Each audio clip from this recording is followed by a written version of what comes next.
I think we are live, guys. All right, so welcome back, everybody. It has been 3 weeks already for our live panel discussions from our experts with the Empower program, People Against Rape, YWCA Greater Charleston, and Low Country Youth Services.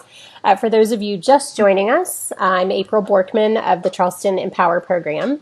And we also have with us our very own Tanel Jones, who is a licensed marriage and family therapist, a licensed addiction counselor, and our Empower Health educator.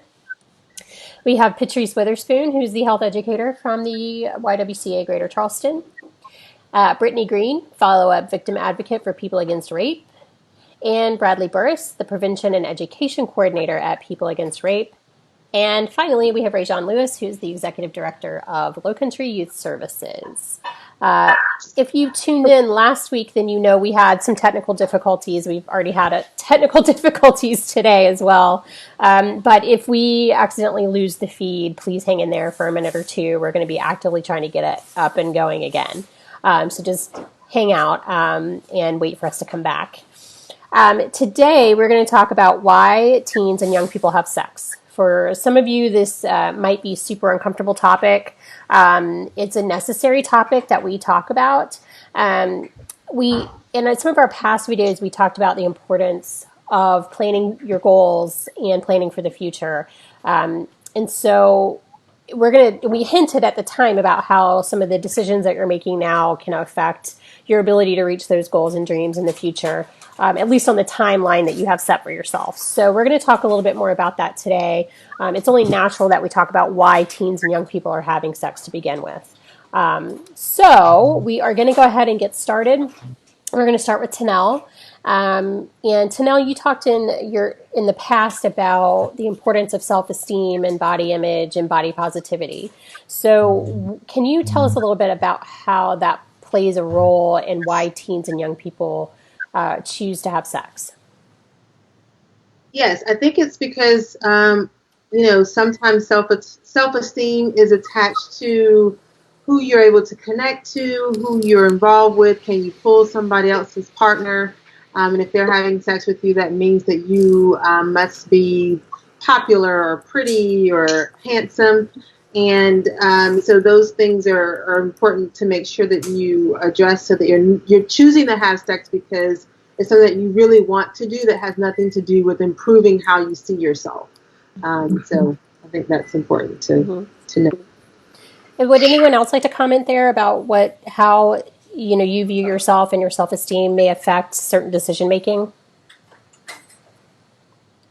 I think Tanel did a great job just explaining just how that can work. The psyche can work that way, especially if you do have a low view of yourself and the way that you look. And this person's showing you that type of attention. It can lead to you feeling as though that's something you should do for them, because that person is the only person that sees you in that way. If you have a genuine love and self-respect for yourself, you're probably less likely to want to go through with that if you're not ready. Now, if you're ready, that's something completely different. If you feel as though you've got all the life experience that you need. But in terms of self-esteem, I can definitely understand totally what Tanel was saying. Mm-hmm. Yeah.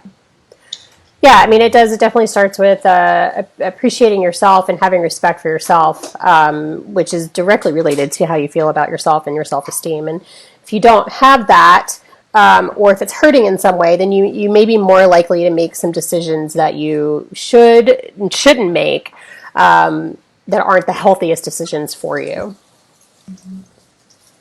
Any other commentary before we move to the next question? And by the way, I just got confirmation that we are live and people can actually hear us this week. So we're improving. We're moving up in the world, you guys. Yeah, and the only person that anybody can see right now is Rajon, just so you know. Rajon, I'm working on fixing that. Just bear with me a few minutes. You're front and center, but. All right. So, any other commentary on that? And if not, we'll go to the next question. And we're going to come back around and kind of tie everything together.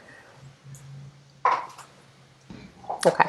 All right. So the next topic, the next question, will go to Bradley and Patrice, and we'll start with Bradley. How how do you think sex education, the sex education that we get, or in some cases don't get, how do you think that plays a role in why young people or teens are choosing to have sex?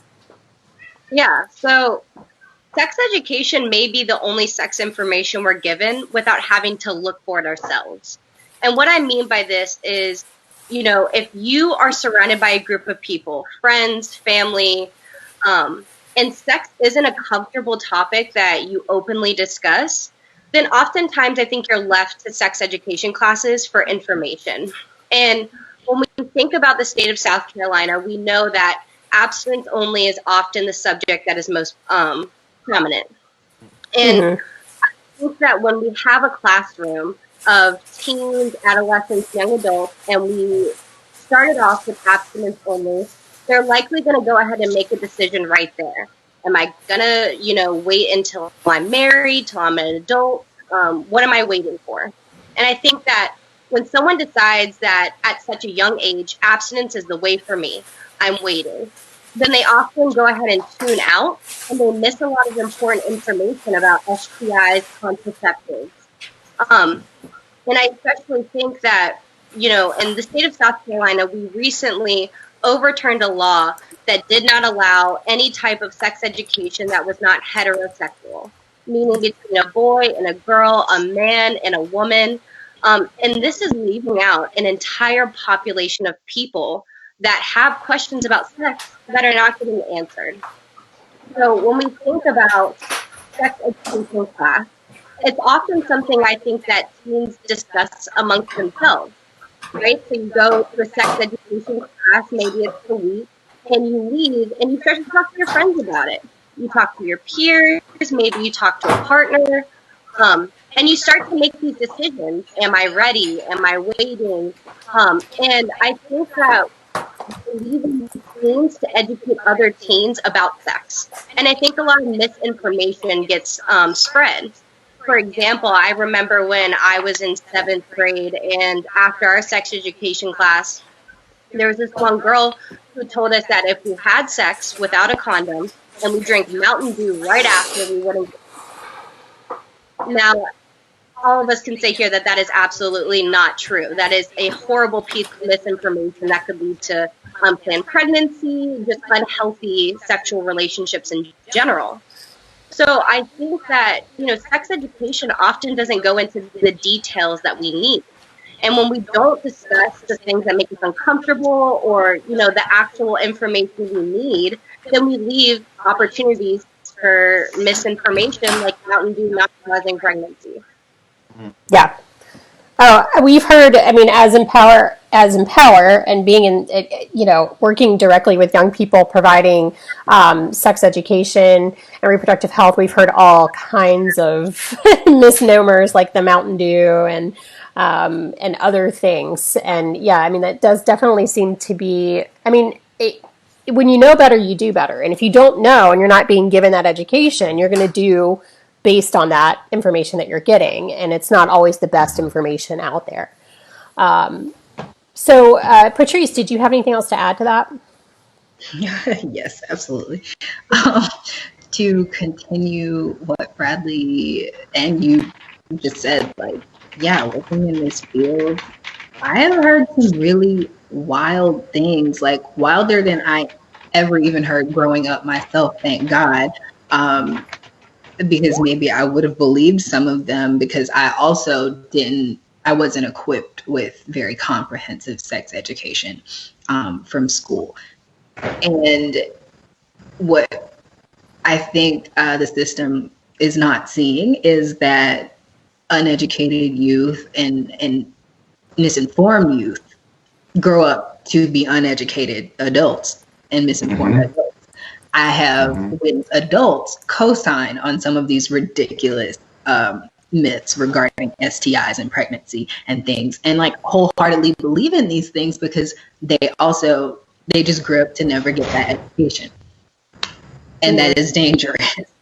And also the education that we typically see here in the Southeast, absent only in the lack of it being comprehensive, doesn't take into account our mental and emotional health as it does, or our physical health to the full extent that it should, because some curricula doesn't fully cover STIs the way that it should, or just the reproductive system and pregnancy and all of these just biological things are important for us to know.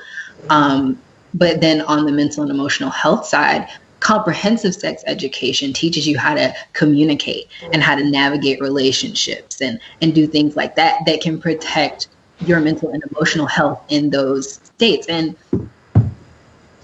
youth are growing up not being able to protect their bodies and engaging in things that they are not fully educated about. And then also on the flip side of that, often having to suffer through some sort of effect mentally or emotionally, or a blow to their self-esteem, their body image, Just to piggyback on the education piece, that's something. So a couple weeks ago, I actually did a 2-weekend at Tanel. You helped me with it. The Making Proud Choices workshop that we did with the Fact Forward organization, as well as the Empower program. And one thing that came out of that for me that was really really profound was that my kids all took part in that workshop along with me. So while I was teaching, like each of them had their laptops, and it was a virtual workshop. And my kids range in age from 12 years old to 19 years old. So that's a pretty wide range of experiences, if you will, when it comes to dealing with their friends. Of course, my younger kids were like, Daddy, we don't know anything about any of this stuff. But I was really proud of the fact that I was able to really be the person to initiate that conversation with my kids, even though it was in a programming platform. That my daughter, my 12-year-old daughter, now we sit at the table and we start talking about things and we don't have to talk around them. A lot of parents don't have that ability to express that kind of information, and so kids get the information the way that they can get it, which is through their friends. So then you do end up with the Mountain Dew myth, and you get the if I have sex standing up myth, I can't get pregnant that way, or if I wash my penis off after I have sex, I can't get an STD. And these are things that are fed because we're not having these talks with our kids. So I definitely think that the education piece is key, and I just wanted to say that for the parents who are watching this, who may not want to engage that conversation or get their child involved in sexual education courses at school because they think their kids aren't doing that. Well, my kids aren't doing it. My 12-year-olds aren't doing it either. But they got a lot out of this training. So I wanted to say that because I thought it would fit good right there. And to add to that, parents, I have met a lot of phenomenal parents that are teaching their kids and making sure that their kids get this education at home. But I just want to say, like, for parents that may be a little bit uncomfortable, if your kids aren't getting it at school, you are kind of their first line of defense for a lot of things, and you are their first teacher. And so I just encourage you to find resources to tap into that'll help you get more comfortable with having those conversations, and making sure that you are giving them factual information and communicating in a way that is going to make them continue to feel comfortable coming to you as they develop their sexuality. Yeah, and I'm really glad you guys brought up the importance of parents, because I think a lot of parents think, well, it's really awkward and uncomfortable. I don't want to talk about this with my teen. They don't want to talk to me about this. But the truth is, what we know is that teens actually want to have these conversations. And when I'm talking about teens, I'm not just talking 14 and up. I mean like 12, young, even younger. They want to get this information. They want to get it from their parents or their caregivers. And they want to be able to feel comfortable having these conversations. So yeah, it's going to be awkward and it's going to feel weird and it's going to feel a little bit icky. But there are, age appropriate ways to address these topics throughout a child's development. And, reaching out to places in your community that might have that information for you is important. I mean, Empower can certainly, any parents who are watching who need a direction for where to get that information, we can certainly help you. So contact us, and we can get you some resources for that. But it's important that we start young and start talking about these things with kids when they're young in an age appropriate way. And then it becomes more comfortable as you go on, and less icky and weird. But also it's about initiating that conversation. Like, you want to become the expert in your child's life on the topic of sex. Just think about it. If you're a young lady and the first person that starts talking to you about sex is this boy that's trying to have sex with you, and he's telling you all these things like, oh, well, if we do it this way, then it's not so bad. Or if we do this way, it's less. Like, this kid doesn't know what you know as the parent. You have the opportunity to be that gateway. And just to speak about one of those resources that you were talking about, April, factforward.org. If you are trying to figure out how to speak to your kids about sex, when you talk about why are teens having sex, a lot of teens are having sex because they're not educated about what the risk is with sex. They think, oh, it's just something fun that people get on Tinder and do. It's like that's what they think it is because that's what TV shows them, that's what social media shows them, that's what the media shows them, is sex sells, sex is everywhere. And if we're not going to be the people as parents and even as educators to bridge the gap and make sure that we're initiating the conversation with our children, we are leaving it up to the rest of the world to teach our kids the things that we should be. Mm-hmm. I'm glad you mentioned Fact Forward because I'm wearing my t-shirt today. They're formerly the South Carolina Campaign to Prevent Teen Pregnancy, but it is now Fact Forward, and they are an excellent resource. So parents, factforward.org, I believe, is the correct website to go to, and they have lots of information. And again, you can always contact. I have connections there. Rajon definitely has connections there, and so we can get you the information that you need, or go to them directly. That's what they're there for. All right, so we're going to move to another topic, and then we'll kind of bring everything back around. But I want to talk, Rajon, let's move to talking about how boys and girls, are socialized in our culture and how that affects decision making when it comes to sex. All right, great question. So let's talk holistically, right? So we know that boys are told one thing, girls are taught one thing when it comes to sex, pretty much across the board. Of course, there are a few exceptions, but we're talking about stereotypically. Stereotypically, girls are taught, sex is something that you should wait for. You save it for that special person, and if you do it, something's wrong with you. If you do it, and if you do it with a whole lot of people, something's really wrong with you. Boys are taught, hey, you're a young man, go out here, sow your wild oats, don't bring no babies home. Like these are the talks that happen, and I've seen them because I've been a part of them. Now, I am actually in a precarious situation because I have 4 daughters and 1 son, and all my daughters are older than my son, except for his twin, which even she's 20 minutes older than him, so he really has nothing over her. But in that way, it's really made me look at that conversation in the way I have that conversation with my son, because I have 4 daughters. So I'm like, I can't tell 4 of them one thing and then come to him and say something totally different. So for me as a parent, it's made me really look at that. I think that it's important, as somebody who mentors young men, I think it's important that we teach young men to be responsible in any shape, form, or fashion. Like the same things we're telling our young ladies they need to save it, we should be telling our boys they need to save it. If we're going to tell our young ladies, whatever we're telling young ladies, we should tell our young men as well. I think that it's the role of the men in the community has to teach our young boys to be much more responsible than we have been telling them to be up until this point. And I'm speaking again holistically, not individually. So if you individually tell your son to be responsible, then I'm not talking to you, but everybody else. We have to teach our young men that they are responsible for their actions. We have to teach our young men when to know when you are ready for sex. Just because you can get an erection does not mean you're ready to have sex. That's just the facts of the matter. But our young boys are taught, okay, well, if you see something, just make sure you wrap it up. Yeah, that's cool, wrap it up. But also think to yourself, young man, am I ready for the ramifications of what comes with a baby? Am I ready for the ramifications of what comes with having sex? Am I ready for the ramifications of getting caught having sex? Huh?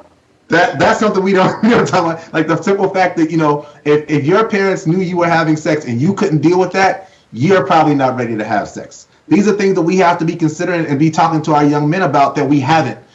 So in that regard, I wanted to make sure I talked about that in terms of the boys. Absolutely. I didn't know if you wanted me to talk with the girls because my wife mostly talks to my daughters about sex until we had that class. But even that made me, it freed me some because I was afraid to talk to my girls about sex because I felt like I didn't know enough about sex from a female perspective. But luckily, I had this book, and the book helped me out a lot. So that's one thing I would tell any father when you're talking about having sex, when you're thinking about having the sex talks with your child, which one you should be having that talk with your child, but two, you don't have to be an expert. Find the information that's out there and allow that to really facilitate the conversation, and then come at them from a standpoint of, okay, I've done research, son, and this is what I know, not as opposed to this is what my daddy taught me, so I'm going to teach you the same thing. Mm-hmm. Right, and I think too, in whether you're, regardless of gender of your child, I think you can use Yeah. Everyday experiences as a way to interject, information and influence them, and we call those teachable moments. And Yes. because of the media that we have available to us, the songs on the radio, the movies and television shows that are on, there's ample opportunity in our environment to be able to, have those teachable moments. And I think those are important things for parents to recognize too. Like if you're watching a movie and there's some risky behaviors happening, for example, maybe you stop that movie and say, or you talk about it after the movie and say, hey, what do you think about what happened in that storyline between these two people? Here's what I think. What do you think? And then be able to have a conversation with your kid, and kind of interject what your values and expectations are for them in that moment. And they want to hear, like I said, Yeah. they want to hear it. They actually do want to hear it. They want to know your opinions. Yeah. Yeah. So does anybody Can I else? add something to Yeah, that? please do. Yeah, so I was just going to say, when we teach boys and girls different things, we often create this norm of what type of sex is okay, who we go ahead and set that you're supposed to have sex with this type of person, Mm-hmm. and when we do that, sometimes we can create a world where violence is okay. And we say that having sex between men and women or boys and girls is only okay. Mm-hmm. You may be uncomfortable having conversations together as a group, but it's so important that you do not teach different information to different genders. Yes. Because like I said, it really does just create unconsciously sometimes this norm where this is okay and we're going to keep pushing this. Like in my interviews, so many people said, they divided us. They put girls in one class, boys in one class, with the same gender teacher, and that's not doing anybody any good because we're getting completely different lessons. Right. And it's important too to normalize different types of relationships. It's not always going to be male female. And we need to be, normalize the fact that that's okay. And because if you don't, you end up you could potentially alienate your child or the kids that are in your life. Maybe that's, something that's difficult for you because maybe that doesn't align with your particular values, but, you do have to acknowledge it. You can't not acknowledge that. And you have that has to be part of the conversation too, I think. Absolutely. So this is a really good discussion. I do want to jump over to Brittany and talk a little bit about this idea of virginity and how that may play a role in why some young people and teens choose to have sex. Yeah. So virginity is a huge, huge topic. It's particularly important, especially coming from a Southeastern standpoint. We are in the middle of the Bible Belt, and virginity has this connotation of purity, goodness, sinlessness, integrity. It's supposed to be something that is like the penultimate description of a young woman, typically. And the fact is, virginity is not really a thing, just so you guys know. There's no medical definition. It is basically it's a belief that is forced upon a lot of people. And it makes it difficult for, young women in particular, because we have this idea of innocence for young women. And I think Rajan talked about it as well, as far as once you have sex, now you're defiled. No man is going to want you. No one's going to want to have sex with you. You are no longer a human being deserving of respect. And so I think that definitely affects girls and their decision making. of deciding, do I want to have sex? Is sex about me? I think that's a huge thing. A lot of young women grow up thinking that sex is really about men and not necessarily about their own sexual desires and experience for themselves. Also, it affects race and class. This concept of virginity, it's when you talk about sex trafficking all around the world, virginity is a huge thing, and they focus on young women of color specifically because of this idea of being fast or, wanting attention from older men and things like that. And also with the aspect of virginity being very gendered. It's very focused on young women. Rajan already talked about it a little bit about how with young women, you're supposed to stay, a virgin. You're not supposed to have sex, but young men, go do your thing. And then we have people that are non-binary, and where do they fit into that dichotomy? So I think it's just a really important thing to think about when we're talking to our kids about abstinence only. People are having sex. People are wanting to have sex. People are curious about sex. And if we focus on abstinence only and specifically on virginity and that concept, then we're missing such a broader conversation that can help bring up things like consent and what are all the different types of sex and, what are the healthiest ways to go about having a sexual relationship. Yeah, when we talk about it that way, we are alienating a lot of people who, when they hear that conversation about abstinence only until marriage, and virginity is good, not, if you're female and if you're not a virgin, then you're somehow defiled. You're leaving out a whole group of people who then immediately will turn you off, turn off from what you're saying and turn off from the information that you're trying to give them.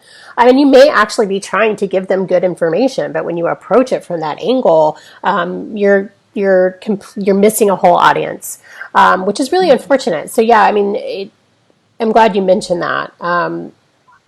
So anybody else have any comments on that?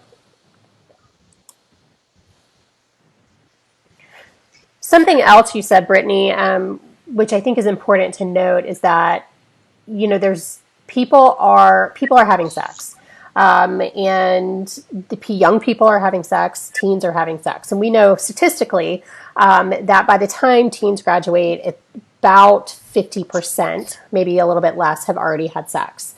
And so we may want our teens and our young people to be abstinent until they're old enough to make really healthy decisions, but 1 and 2 are not necessarily making that decision.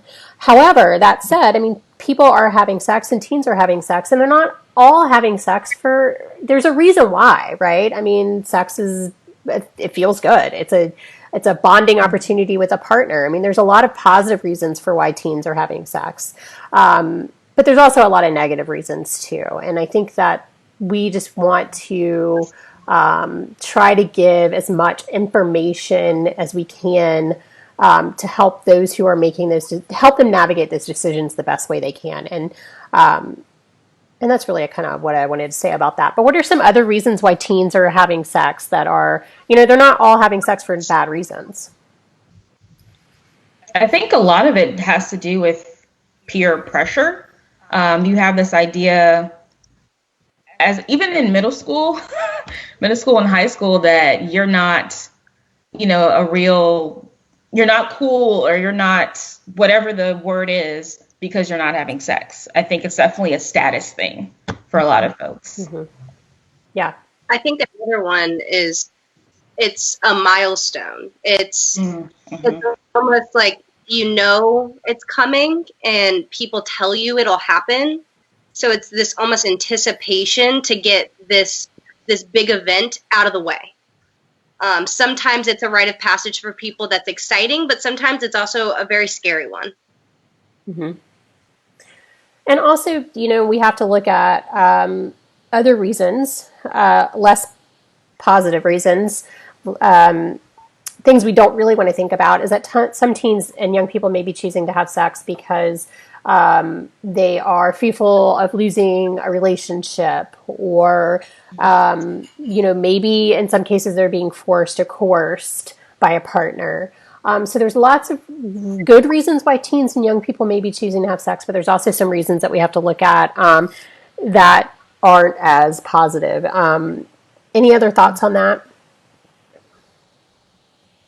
So I got some responses in my private message when I asked this week for adults to talk about why they chose to have sex as teens. And some of them said curiosity, thought they were ready to have a baby because they didn't want to be alone. Obviously, it was a rite of passage. So those are kind of the main ones I got, but mostly it was just curiosity because it's this thing that's expressed as it feels good and it's wonderful, and so they were thinking that it does or would for them. Yeah. So those are some of the things you all sent in. So thank you, adults, for sending those in to me. I really appreciate it. Yeah.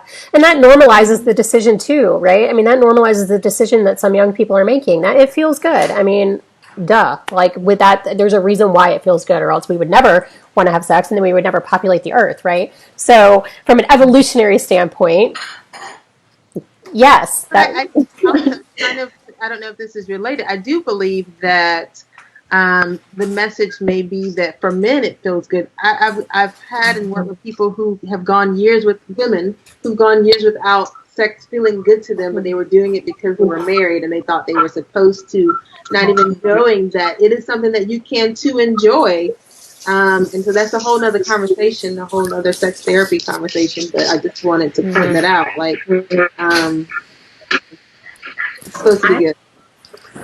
I do think, though, that pleasure is something, again, to tie back into a conversation between parents and their children when they have these conversations. I mean, because really sexuality is, your entire lifespan. So you should be having these different kinds of conversations at each stage of your kid's life. And so when you get to that phase where they are, hormones and all of that, and you're having those conversations, it's okay if you're comfortable, or to, again, find some resources and some information to help you have these conversations. But it's okay to talk about self-pleasure with your kids, and okay to talk about sex in a way that highlights the positive things that can happen with that, while you're making sure that you are equipping them to deal with the potential dangers. So yeah, and that's, I think, very important for young women as well. At least something that should maybe be added to their part of the conversation. yeah, definitely. And good, Rajan is back with us. We lost him for a minute, but now he's back. So I think that also goes back to parents not necessarily being equipped or prepared, not all parents being equipped or prepared to have these discussions, because if they've been taught that sex is bad unless it's in a marital relationship, you should never touch yourself because that's, evil or bad, then they need some education behind the truth behind that. And again, making sure you access the resources that you have available if you're not comfortable having those discussions with your youth. And again, reaching out to the, Fact Forward and Empower and, whomever else you may have in your community to help you navigate those discussions. And there's lots of parental training out there that you can get for that. So again, reach out to us if you don't know where to get that information, and we'll do everything we can to find it in your area for you.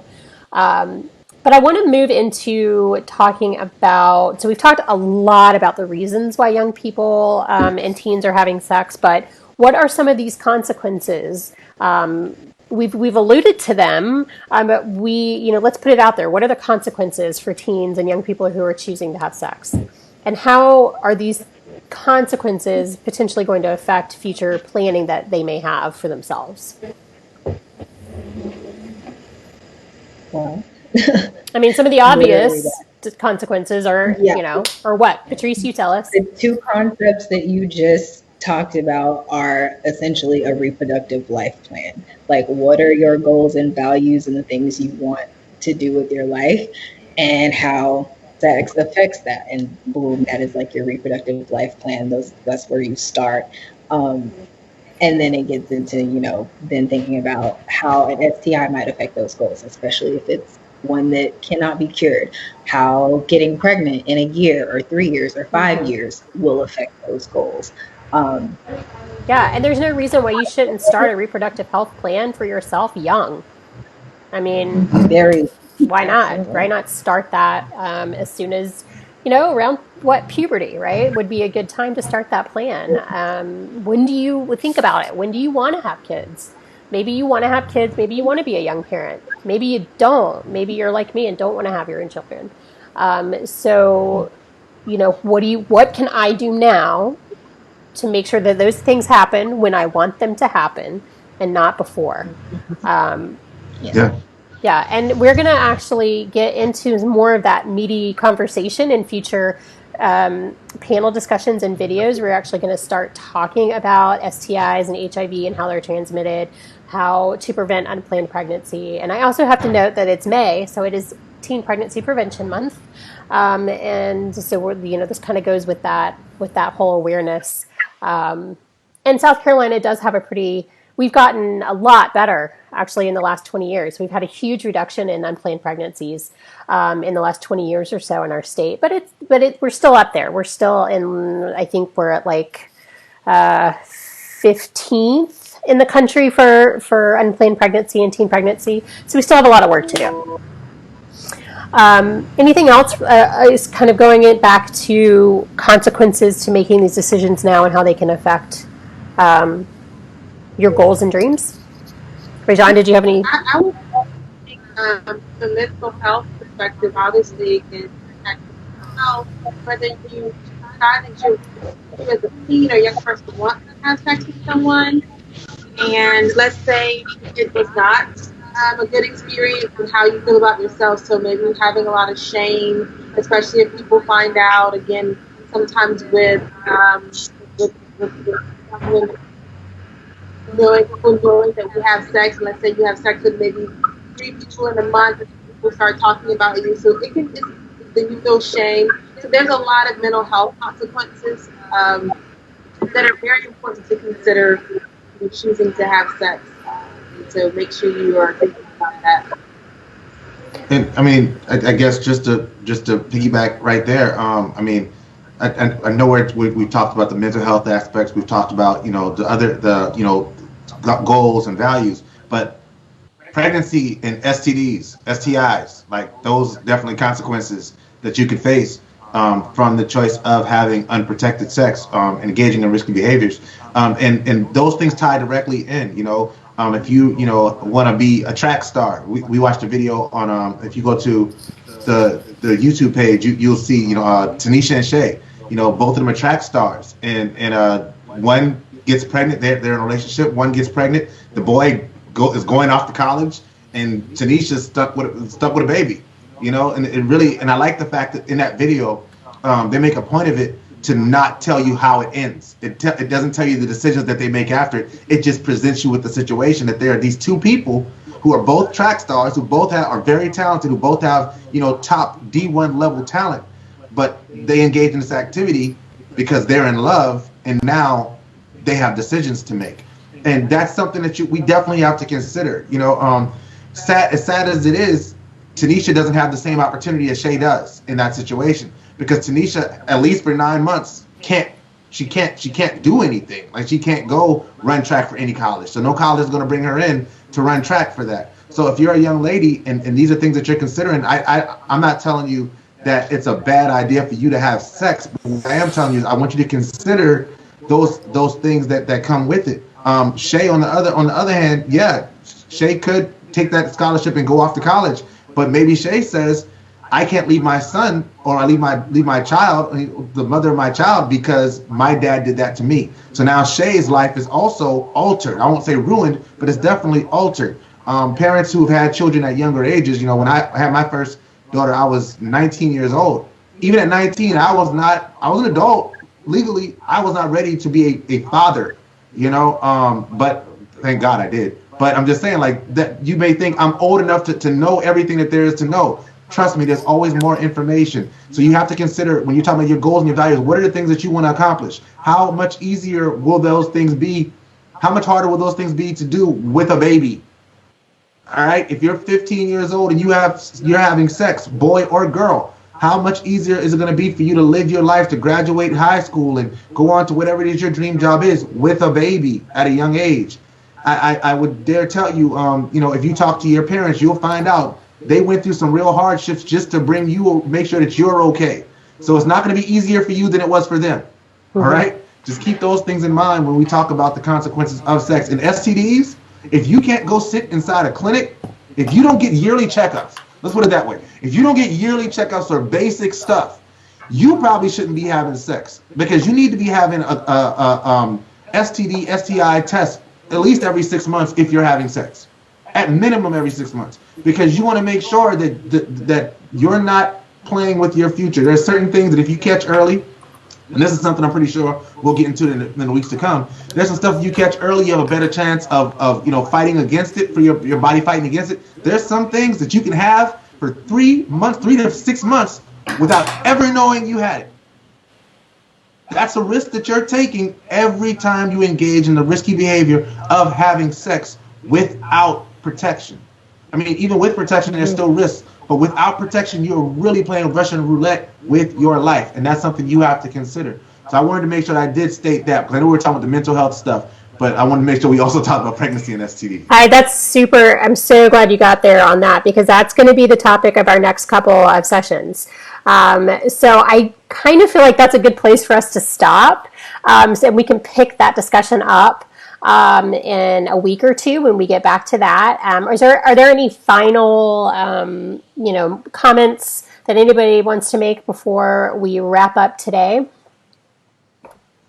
I would like to say, for those of you who are maybe thinking about whether or not you're ready to have sex, do a pros and cons list.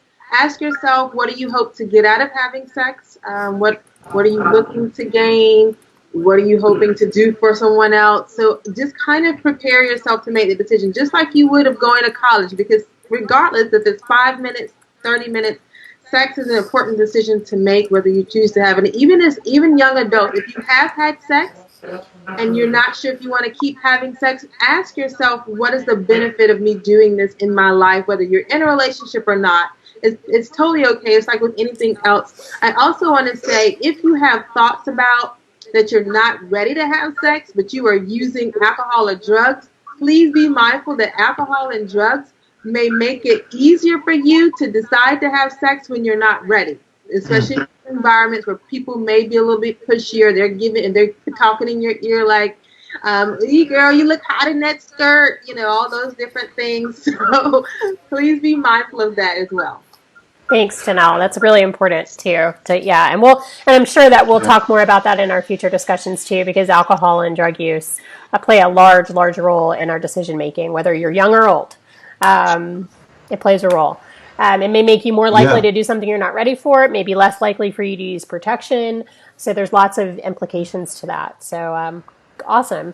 Well, I think we'll go ahead and wrap up if you guys are okay with that. We've been on for a while. And we want to give something for our audience to come back to. So let's go ahead. We'll wrap up. And you guys, if you're watching, we'll be back. Pay attention to our social media pages. Like we always say, Empower Program. It is facebook.com/empower with 2 R's program.